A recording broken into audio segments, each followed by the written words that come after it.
Oh, Mason, you're a little bit too fat, mate. You're setting the alarm off for the seat. That's better. Oh, dear. Morning rush. 2 kids dropped off. Good morning, guys. As always, hope everyone has been well. Crazy mornings. Taking kids to school. Got Mason here with me. It's a bit of a doom and gloom day. As you can see, it's quite wet outside, and I think the rain has definitely settled in, which we definitely do need it, but it's a bit of a pain in the ass when you're off. It always rains. When you're at work, the sun is out shining and the birds are singing. But all is good, guys, all is good. Just heading to my dad's house today. Because I got no carport at home, I really wanted to do this service on the Subaru, and I noticed that the oil is quite low on the car. The other day I did a bit of a oil check, and I thought instead of topping it up and trying to get it down to a raise, I thought I'll just drop the oil, put a new oil filter in and check the air filter. Like, it is due anyway, so we might as well just get it done, and then another time we'll still run it into Ray and get it bit of a check, get it all checked over. But pretty straightforward, just an oil change, oil filter, and probably just blow out the air filter or buy a new one, just a paper one for now. But all is good, car's going pretty well. About a fortnight ago I did manage to find some original Subaru roof racks for it on the WRX, the Facebook page. I think they're usually like brand new. I think these roof racks were like bloody $300 for a set of roof racks. And I was pretty lucky, managed to find a set of they're pretty clean, genuine ones for $60 odd. I thought it was a pretty good bargain. So just comes in handy. We're doing a bit of work at home. The roof racks, you know, obviously you can't put nothing too heavy on there, but you know, some light timbers and whatnot, they do come in pretty handy. Put the bikes on the top as well. So and it gives the car a little bit of a different look, being the car all black. You don't really sort of get to see those smooth lines and everything else on the car, so I thought, you know, being the roof racks are silver, sort of breaks it up a little bit on the roof line. There is no rear spoiler on the back like the STI, so the back sort of seems a little bit cut off at the back. I've got to say it's quite fair, the Subaru in power wise. It's not shy, I've got to say. It definitely gives you a real nice kickback once you do get on it. Once that turbo does wake up, it does put a smile to your face. But as a bit of a comparison to the RS, I know the Focus had more power, you know, 257 kilowatt, where this has got 195 kilowatt and I think 343 or 350 Newton meters. Again, the RS had more torque, but it's just quite strange. You know, when you do get on it, it feels like the Subaru's got more kick, more power. I guess that sensation, that rush that you get with it, where the Focus was more linear, and I know a lot of people did mention that about the Focus. You know, it didn't feel like it was 257 kilowatt. I think where that thing more shined was the excellent handling that the Focus did have. So I guess, you know, you put all that together in a bundle, and it just, you know, it was quick, but it didn't feel it, if that makes sense. Where this, whether it's a bit more raw or what it is, you get, you know, you can sort of feel all the road noise, hear all the road noise. I don't know, it just seems quicker to me. It's quite weird, but I know the numbers and all the rest of how it all sort of stacks up. The RS is definitely quicker, but this feels quicker, if you know what I mean. As typical, running out of fuel. A little bit paranoid, hope I make it, but I'm going to say so far the Subaru's been pretty good, guys, on fuel.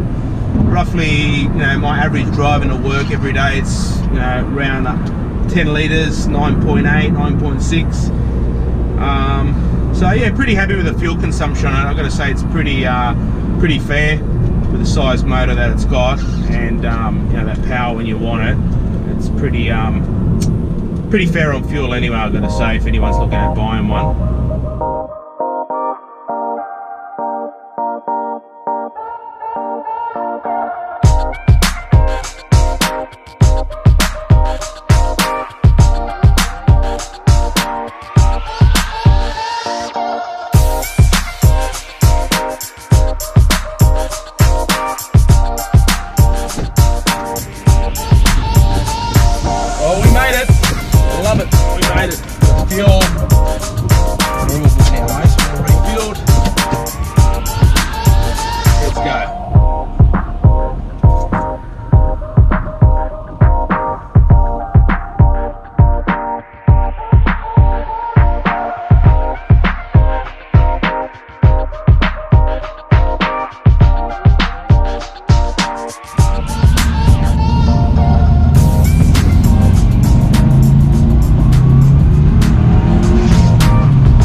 super cheap, me and my old man, and I've got on for some Penrite 5W30, 6 litres. They had it on special. I think it was like $49, $50 odd, and we've gone for a Rico oil filter.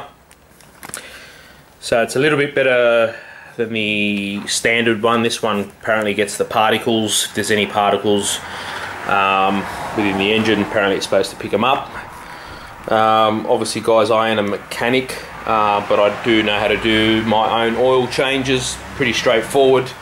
Obviously always mechanical minded. My background when I left school, I was my apprenticeship was panel beating, so obviously as in mechanical wise really didn't do too much with, you know, mechanics, but there was stuff to obviously strip off an engine, anything like that. You sort of, you know, you learn. It's one of those things.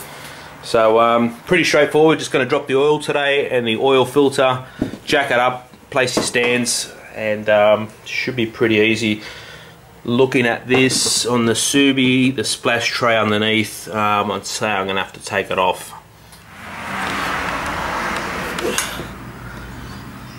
Yeah, like I was saying, that splash tray underneath is going to have to come off. There is a few bolts that need to come out, a few screws that need to come out as well. Guys, there's the under splash tray. We just took that off. Pretty simple. There's 1, 2, and 3 bolts that come off, and on the sides here there was these little plastic grommets that just come off and pretty much just fall straight down. I've already cracked the nut, and here we go, goes the oil. It's draining out. The car is on an angle, but see how we go. I thought the oil was low, but looks like there's a bit of oil there. Here we go, it's just draining. Like I said, the car is on a bit of an angle, but we'll let it all drain out. And the oil filter is right there. We'll take that off at the same time. The car was warm. Obviously you want the engine not too hot, but obviously warm, so it does drain it all out. And so far so good. Right there guys, we'll get this oil filter off.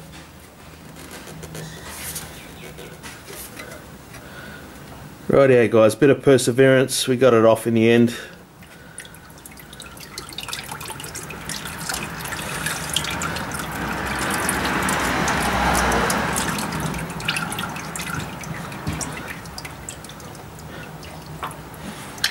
There we go. It's draining. As you can see there, the rubber gasket, I've always put a little bit of oil around that rubber gasket just for a bit of lubrication. You don't want to put it on dry, so we'll just use some of the old oil around it. Should be fine. Some people use the new oil around it, but it's only for a bit of lube. I'm pretty sure you can even use put a bit of Vaseline. Bit of Vaseline, Dad reckons. Yeah. But that's pretty much it. Just put it around there. Obviously where the old oil filter was around that rim, just sort of gave it a bit of a clean as well too, if you can see that.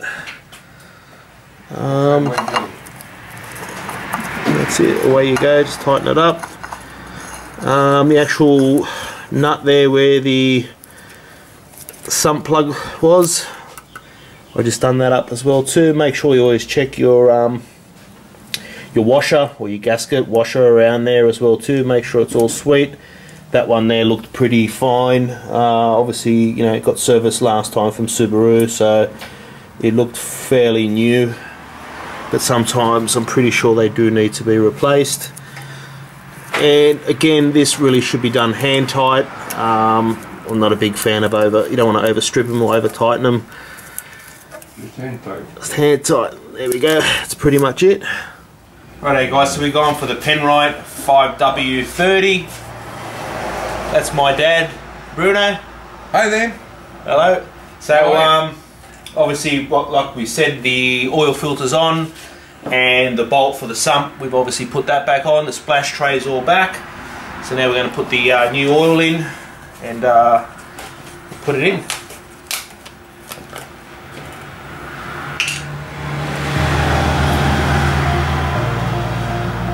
all good? Yeah, it's slow, eh? Not the best funnel we got, but it should be right. No, it's okay. It's just A bit wobbly, isn't it? from here, it won't be wobbly anymore.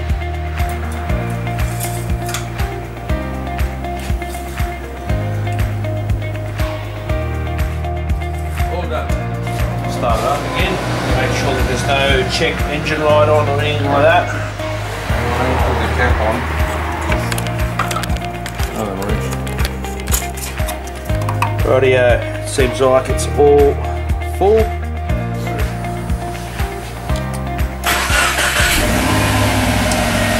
All lights gone off, which is good.